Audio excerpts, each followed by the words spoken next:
thank you, and hi. I'm Jason Wodicka. I am a principal developer advocate at Carrot, which is, as far as I am aware, the world's largest technical interviewer. So I've done a lot of interviews, and Carrot's got a lot of data about how to make hiring processes fairer for candidates and really everybody. So I came to talk about engineering a more equitable hiring process. I'd like to share with you the things I've learned and that we've learned at Carrot about how to make your hiring process fairer for your candidates. But there's another talk I thought about giving here today. It's about finding the right candidates efficiently. It's about making sure that the tremendous effort we put into hiring is being used well. Hiring is a huge amount of work, and when we are talking to the wrong candidates over and over, it can feel like a lot of energy that we're burning for nothing. I'd like to say it was a hard decision which of these two talks to propose, but it wasn't. Because as much as it feels like these two talks should be opposites, they're not. They're the same thing. Despite the misconception that equitable hiring means bringing in less qualified candidates to increase diversity, that's not what we found. That's not true. Instead, we've seen more efficient hiring, as equitable hiring processes are quicker to find skilled candidates that the usual processes overlook. So without a conflict between these two objectives, that leaves us free to focus on the interesting part, the concrete actions we can take to improve our hiring processes to make them more equitable and more efficient. But before we dig into those details, let's just take a moment to establish our objectives. We're going to be talking about equity, and I want to clarify what I mean by that. You might have seen this illustration or one like it before. It's meant to illustrate the difference between equality, where everybody is treated the same, and equity, where everyone is treated appropriately to enable the same outcomes.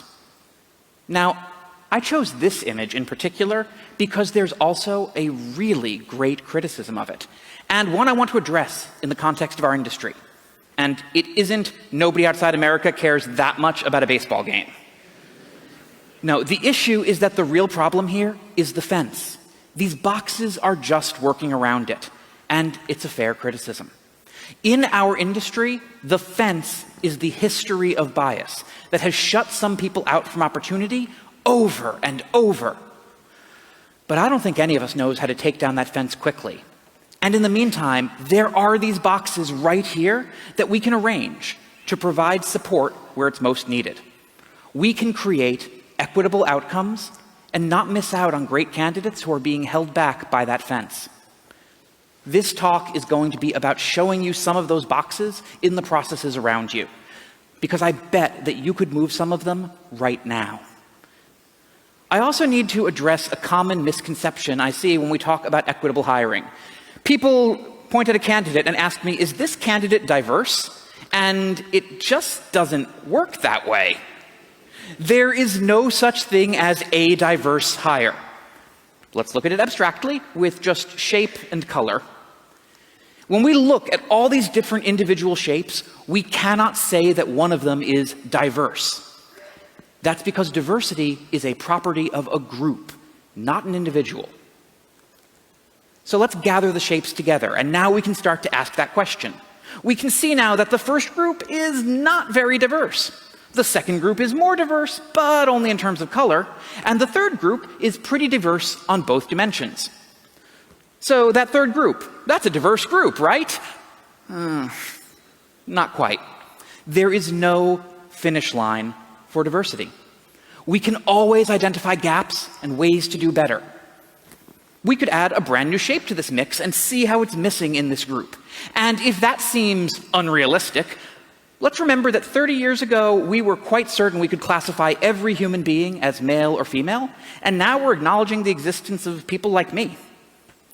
Or we could add a new dimension entirely and discover that some of our shapes might be shaded, but none of them were in our group. And again, this happens in the real world. We are just starting to consider how neurodiversity factors into our team diversity. Diversity is a complex, multi-dimensional space, so our goal is not to become diverse, but to build fair, equitable processes that support diversity. That's what this talk is. I want to give you a set of tools that you can use to create more equitable processes. Along the way, you're going to see that you're making your processes more efficient. And I want to acknowledge up front, I'm going to be talking about gender and race a lot in my examples, not because they're the only things I care about, but because that's where a lot of the research has been done. The underlying principles are not tied to one particular dimension of diversity, though. The techniques should be generally applicable. To help make sense of these tools, we're going to talk about them in the context of the hiring journey. And if you've been involved in hiring, you have probably seen a version of this diagram, and it probably didn't quite look like this one. We start a little earlier than here. We have a job opening at the beginning of this instead of beginning with our sourcing. We don't stop until the new hire has finished onboarding and become a full member of their team. And that's because some of the important work happens in those hidden steps. We don't want to gloss over it. Take the job posting. Before we even begin to look for candidates, we often start out with a biased environment. In principle, the job posting is where we communicate what we're looking for and establish our own understanding of it. But I've talked with a lot of hiring managers who gloss over this step. I used to do it myself. I thought, I'll know a good developer when I see them. Maybe you've done this too. I am not going to ask anybody to raise their hand. But if I do this, it sets me up for failure at the outset. It means my biases are front and center of the whole process, and if somebody doesn't look like my image of a successful developer, it's entirely on me, entirely in my head, to notice that and give them a fair chance. And it means that there is nothing else anybody can refer to understand what I'm looking for. If there are multiple decision makers, maybe each of them has a different picture of what they want, and nobody knows what anybody's looking for. Great. So we need to write down a proper job description with requirements that actually define what it takes to succeed. And as an industry, we do not have a great history of doing this. This developer is quite certain they're asking for a requirement that's simply impossible, and we can get a chuckle out of that, but this is a serious problem when we want the right candidates. There's an anecdote, and I bet you've heard it, that men apply for jobs when they meet 60% of the requirements, and women apply when they're 100% qualified. And that's a great anecdote, but those stats are really suspiciously even. So thank you to the Behavioral Insights team here in London for doing the real research and confirming this effect is real, though the numbers are not quite as catchy as the Quip version. But there is reason to believe this extends to other underrepresented groups as well. In general, overstated requirements are more likely to be ignored by people who better fit the stereotype of somebody already in the field. Beyond requirements, there's also the problem of the language in our job advertisements. And yes, I say it advertisements because I'm an American, sorry. A number of studies from the 2010s all demonstrate that gendered language reduces application rates.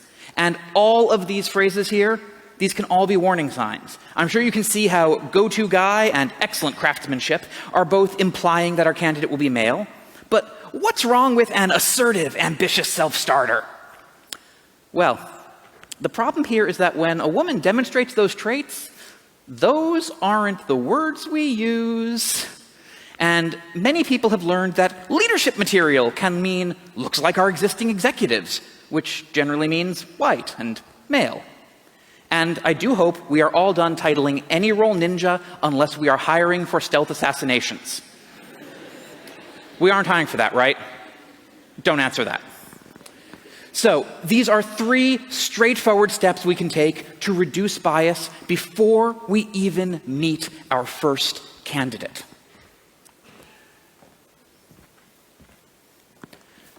Now, once we've got clarity on what we're looking for and expressed it in an unbiased way, we need to make sure candidates know we're looking. Some of them might find us on their own, but if we really want the best pool of candidates, we need to share the information where they are. If you are looking for more diverse candidates, we need to actively seek them out. This is the difference between tolerance, you are allowed to be here, and inclusion, we want you to be here. Making employees feel wanted and appreciated begins before they are employees at all. Reaching out to them is a way of saying they matter that is hard to fake. As part of that, where you look matters. There's an old vaudeville joke about a guy who's searching on his hands and knees under a streetlight, and somebody comes up and asks him, "What's wrong?" "Ah, well, I lost my keys." "Oh, I can help. You lost them around here?" "Oh, no, man, I lost them in the park on 3rd Street." "Why are you looking here?" "Well, the light's terrible over there." We laugh, but we're doing this all the time. We look for our candidates in the places we know how to look, whether or not it's where we're actually likely to find them. Here, take this data. This is from a survey by the Harvard Business Review on how companies search for technical talent. Look at the top answers: employee referrals, internal training. How will these find us people who aren't already connected to the industry? When Carrot was investigating this, we talked with students from historically black colleges and universities in the US. And this quote from a CS student at Howard really stuck with me. 80% of the people who work in Silicon Valley come from the same schools. They all know each other.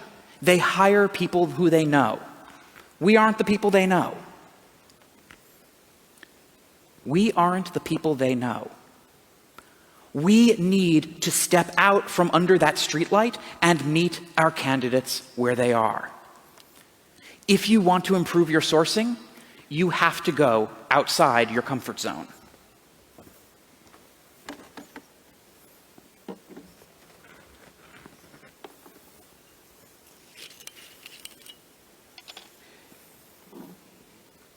Having water during a talk is a production, it turns out. All right. Now, once you've built your candidate pool, the next step is to screen it to find the most qualified candidates.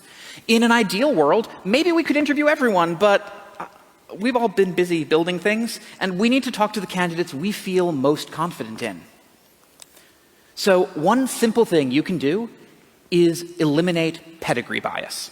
And pedigree bias is when you assess someone based on where they went to school or where they've worked before, instead of actually looking at whether they have the skills needed to succeed.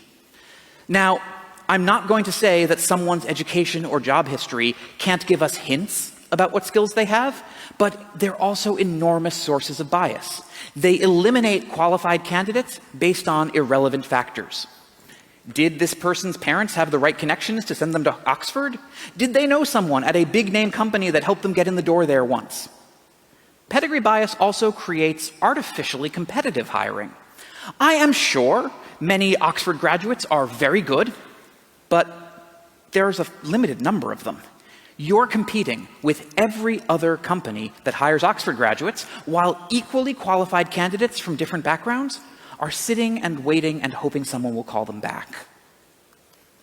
And when we do let candidates from outside our traditional sources into the process, we often overscreen them, applying an unrealistic bar to their CV or asking them to go through time-consuming steps that we skip for candidates who come in via referral. This biases your hiring pipeline. From our data in 2021, we saw that candidates who had a referral were nearly twice as likely to be hired, but black candidates were 35% less likely to get a referral.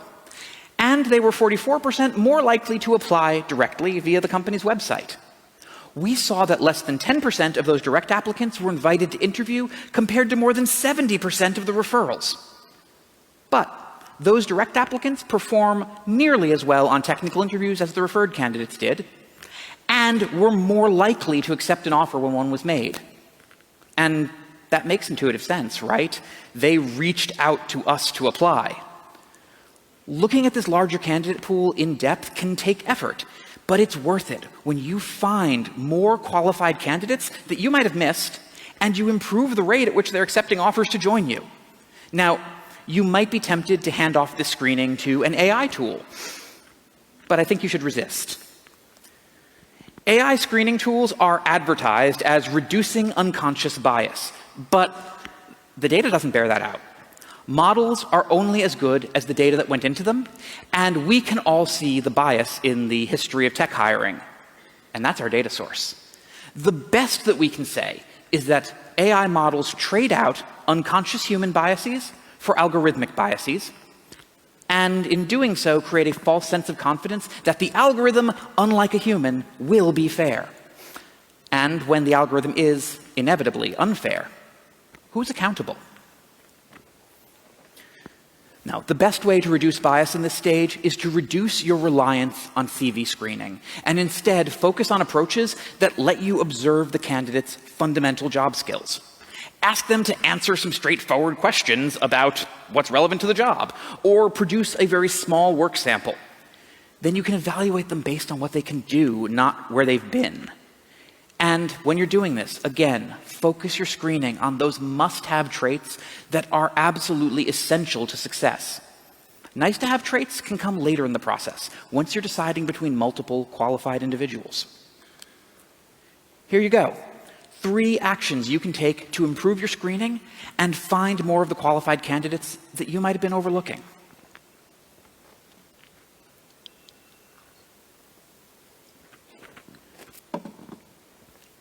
All right, now it's my favorite part, interviewing. I have a bit more advice in this section because this is what I know best. I've personally done around 1,000 interviews. I did not keep count. And Carrot is an interviewing company, so we've done hundreds of thousands of them. And a lot of my data here comes from Carrot's internal research. So let's get started with the numbers and things. First, you can set your candidates up for success before the interview. Interviewing is a skill of its own, and it isn't one that's needed on the job. And it isn't a skill that's distributed equitably. People who don't already know someone in the tech industry are at a disadvantage because they don't know what to expect. But that disadvantage evaporates with practice. So a few years ago, Carrot created a practice interview program for Black software engineers based on that observation. And of course, we've been tracking how it helps its participants because we're in the tech industry and we love metrics. So after only 3 practice interviews, candidates were twice as likely to feel confident in their interviewing skills. Great. But more importantly, they were 6 times more likely to actually get the job. So if you have candidates who haven't experienced a job interview before, look for ways to help them practice ahead of time so that you can see them at their best. For initial interviews, like technical skills interviews, letting candidates try again also makes a huge difference in mitigating bias. What we do is let candidates redo their interview with different questions and a different interviewer if they feel like they didn't do their best or they had an off day. And 15 to 20% of candidates take us up on this offer. It takes a little bit of work to set up a program like this, I acknowledge, but the results are worth it. We see the same efficiency in finding qualified candidates out of the redo interviews as we do from the original.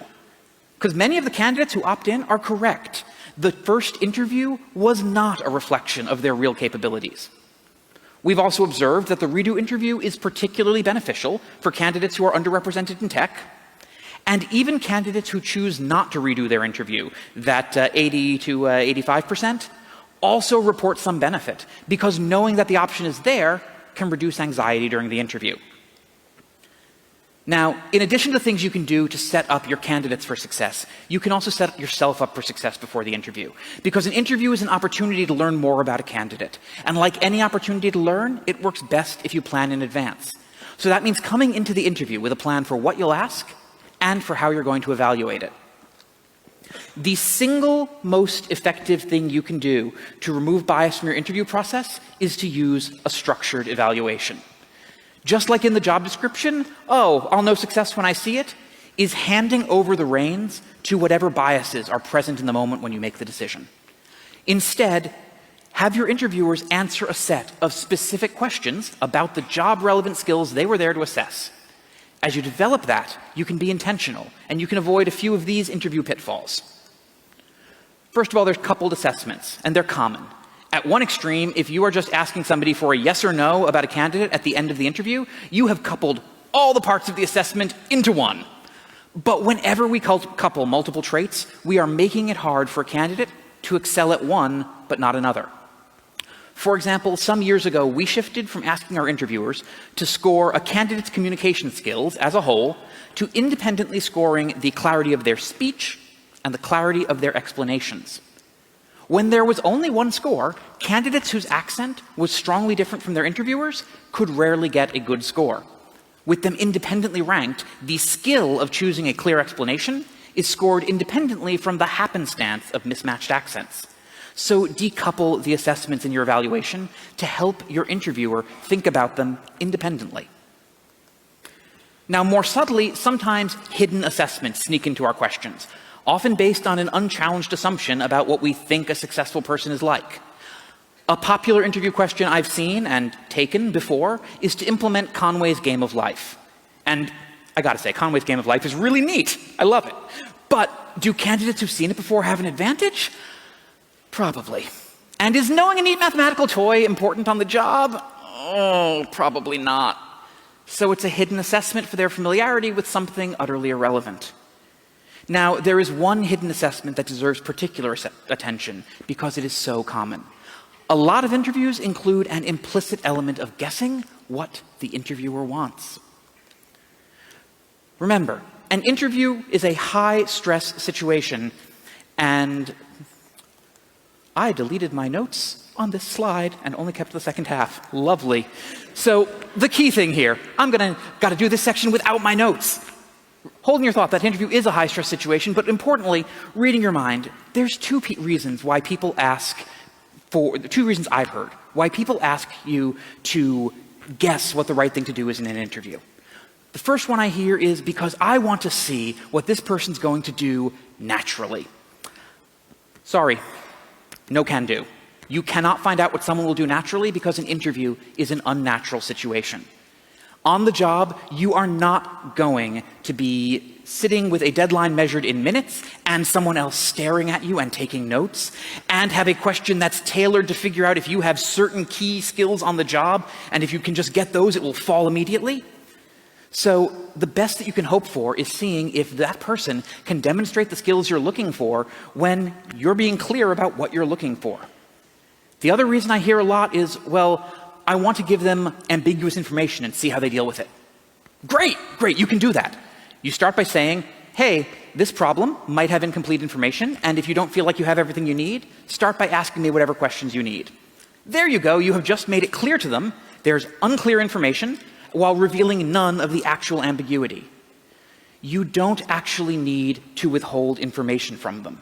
The interview is a high-stress situation, and you hold all the power as the interviewer. So if you wouldn't withhold information from a coworker, why would you do it here? And if you would, well, maybe you should work on that.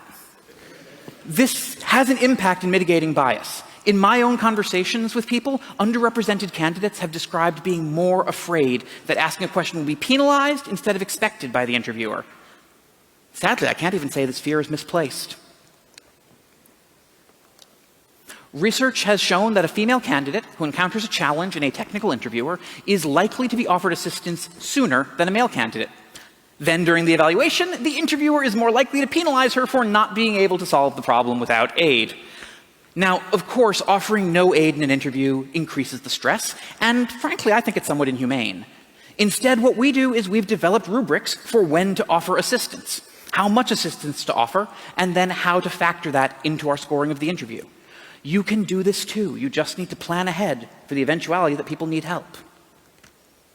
So there's a lot that you can do to improve the interview, and these are 4 key areas that you can focus on.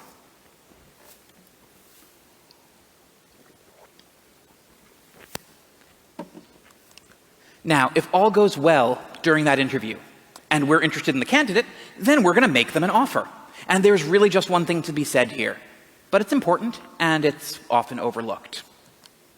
Make fair offers to everyone. Now, it is tempting to see if you can manage costs by getting some people to accept less than others, but the risk is high. Begin thinking about people at this phase, not as candidates, but as your newest employees, because that's what they're going to be if you're successful. And salary rates are less secret than ever, and it is extremely hard to make an employee feel included when they are getting substantially less than a peer who does the same work. Now, what I'm not saying is that everyone's compensation should be identical. Remember, equity, not equality. Benefits have different value to different people. Flexible time, remote work, an office ping pong table. These matter different amounts to different people. So work on building a package that makes each person feel valued. Making consistently fair offers will set your team up for success when they're accepted. So they accepted the offer. The start date has come, and we're not done. Because remember, we started this process with a job description. That's a role our organization needed someone to fill. We're not going to end it until our new team member is set up to succeed and deliver the value we hired them for. And again, as we did with our interview process, the most important thing we can do is give the right support to our new team member. And that's how we approach onboarding. If you've built a good hiring process and you've carried it out, then you have just hired someone who can do the job. Now is not the time to treat onboarding as a final exam. Trust your process. Trust your new teammate. Give them the resources they need from day one. And now, those resources won't be the same for everyone either. Somebody who is shifting careers from a business role versus somebody joining from a computer science PhD program, they're both starting their very first software job. Their needs are vastly different. Use the job competencies you defined at the start. Use the things you learned during the interview and figure out what support this person needs the most. Your goal isn't to make sure that everyone is treated the same. Your goal is to invest where it's needed to enable everyone to succeed. So, keep your focus on this process as you give your new hire what they need to succeed. Now, we've made it through the process, but in addition to looking at those steps, there are a couple of things we can only look at when we zoom out to the process as a whole. It's well understood in our industry that it is extremely difficult to improve something you aren't measuring. So it's telling that when the Harvard Business Review put this question to technical leaders, more than 2/3 of them said they had no specific goals or metrics around diversity.